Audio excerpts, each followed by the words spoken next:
Thank you so much for joining us today, Aksan.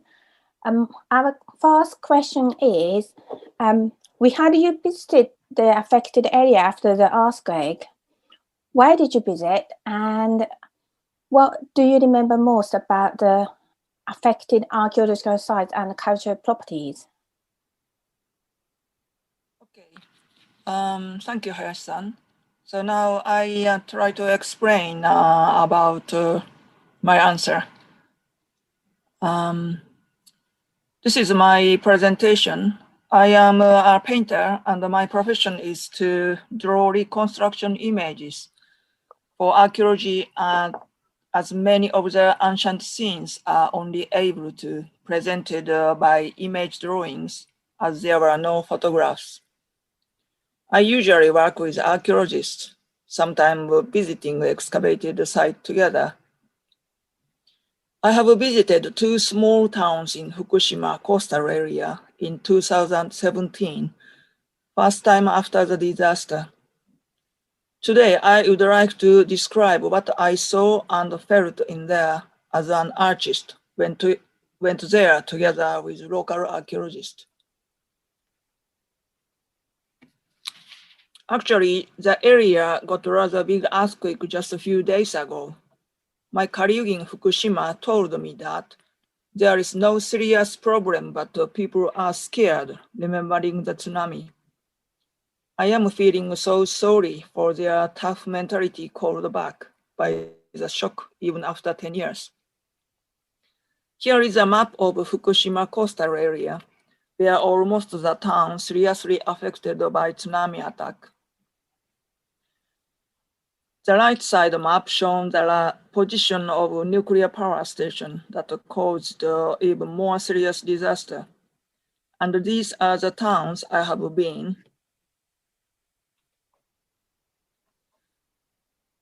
For Minamisoma town, I have been working with their local heritage managers since then till now. You see the map of the area under evacuation order made just after the explosion occurred. Because of the wind direction, Minamisoma had small good luck. The order was lifted rather quickly. Tomioka is closer to the power station, and their evacuated block is still there. When I have been to Tomioka town, it was just a few months after the residents could come back home, although it was just less than 20% of the original population.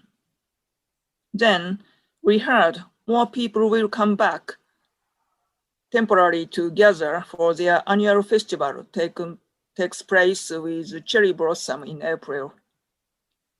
We visited again on the festival day to see many families coming back a day from their places of refuge.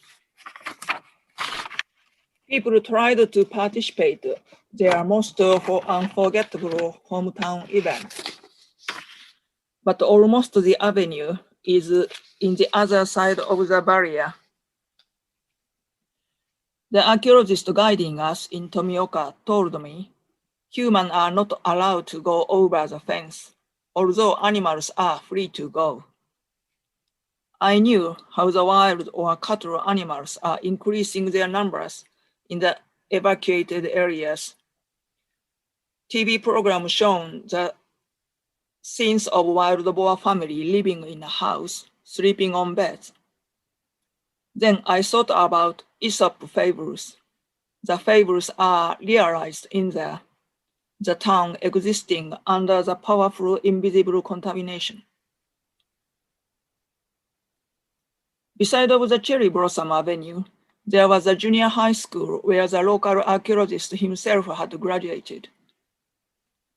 The gymnastic hall of the school was used as a temporary shelter after tsunami attack. It was the day many of Japanese schools had a graduation ceremony in the morning. He showed the places in where people were urgent and tense by 2 catastrophic disasters occurring next to next in few days. I have been impressed by his way. of reconstructing the scenes of the shelter with archaeological observation on the left materials. Showing the amount of newspapers, he talked about how the people were desperate to know what was going on. By the setting of the chairs, we could see there must be families or neighbors gathering closely together. On a desk, there was piled up papers written the local government orders to the sheltering people. The top one, which was the final paper they received, was written with immediate evacuation order. The local heritage managers are wishing to preserve these places, but they are not sure how the town plan going. So they are preserving the places in their MR system, which is a mixture of real recording and virtual experience. Already preserved lots of materials were there too, but many of them need to be registered in their large official preservation list and need to be checked the level of radioactive contamination.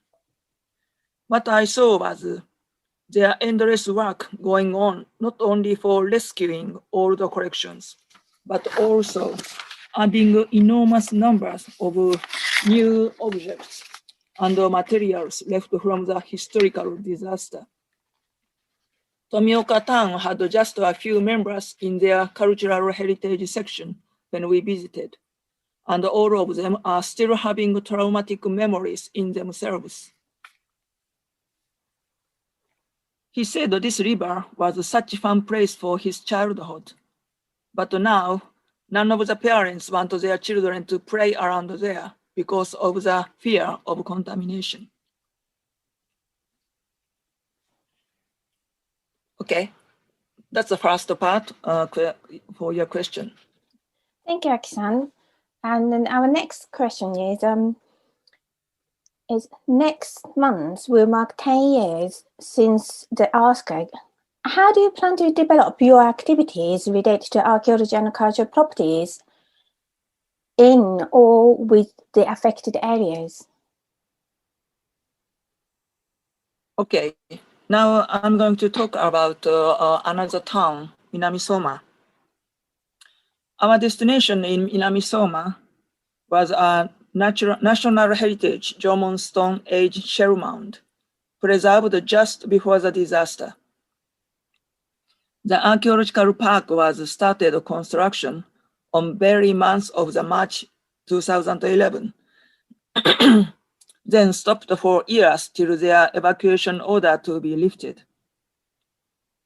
The shell mound is facing to large river mouth marsh open to the sea.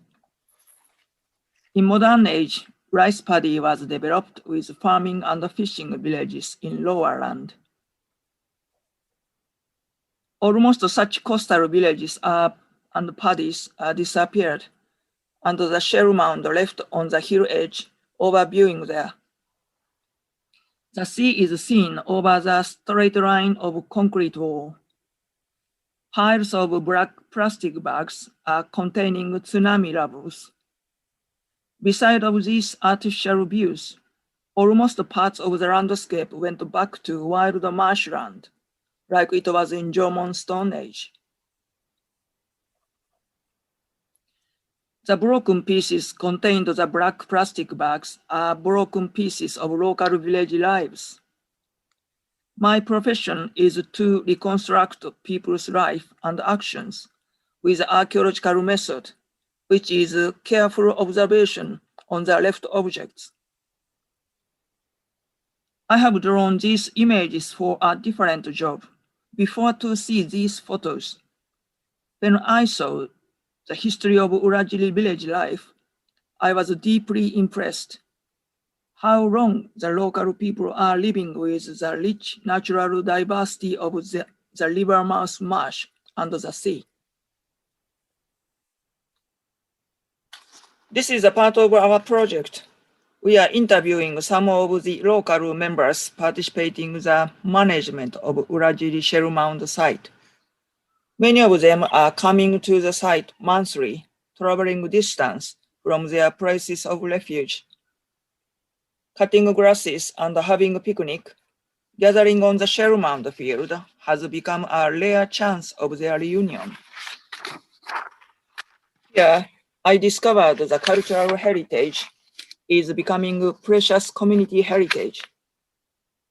An ancient ruin site is left in completely ruined landscape created in 21st century, and it is given an unique role for inheriting local community memories. We are planning to make an art show on the Shell Mound field in this March. It is an unexpected coincidence that the show to take place in the 10 years memorial month though. The title of it is Pieces of the Memories in Rajiri.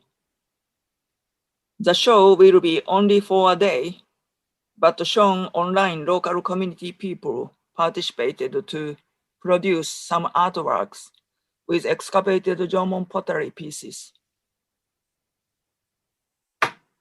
I had broken houseware pieces picked up by my friend after the tsunami, so I display them in plant shape as the wild plants endlessly appear from the shell mound ground. This event has a background of our practices that has been taking place on Urajiri Shell Mound since 2018. The project title was Power of the Invisible. I organized this project on purpose for rediscovering meaning of the cultural heritage through sensitivity of the art. The local community managing Urajiri Shell Mounds, archaeologists, or geographic researchers has participated the project with some artists. Carefully touching trees or stones were actually quite fresh experiences for many of the local people who commonly come to the site. Also, we made a tea ceremony on the field to share a peaceful afternoon sitting down on the grasses. We heard some people were chatting about the days and the memories before the disaster. Then we listened to their traditional festival sound and farmers' songs from small speakers lying down on the field. All places in Tohoku region are having very rich intangible cultural heritages, such as traditional local festivals, working songs or dances. Hundreds of their local shrines have many festivals, and Shishiburi is one of the most important prayer performances for their ceremonies. This is a photo I saw and deeply impressed. There is a strange object made by cushion, empty cans, and slippers. This is an alternative lion head made in a shelter just after a few months of the tsunami attack. The sheltering people who escaped from the same hometown managed to reconstruct their lost lion head, as the real one was taken away by tsunami. My friend researcher told me material heritages could be destroyed, but intangible cultural heritages could survive with people. Actually, intangible cultural heritage could be the most powerful heritage which can make people survive. It can give the people a chance for sharing their community memories together instantly with rich shared history. We also studied about our local pottery makers who needed to be evacuated from their homeland. Their material soil was produced in the area in where radioactive contamination is serious. The potters are escaped to many places separately, and we visited one of the temporary workshops near Fukushima City. They were having struggled to discover new material soil. but not giving up to go ahead with many trials. Here, we learned the engineering of traditional craftsmanship has been not only reconstructed, but also redesigned to surviving with their new conditions. On 2018, we offered the local people diversity of view of their heritage site from the sky on created virtual world. Then this year, we are going to participate in an exhibition for visually impaired people to feel and touch the landscape. We made 3D geographic model of Urajiri shell mound to be touched and learned about environmental setting of the site.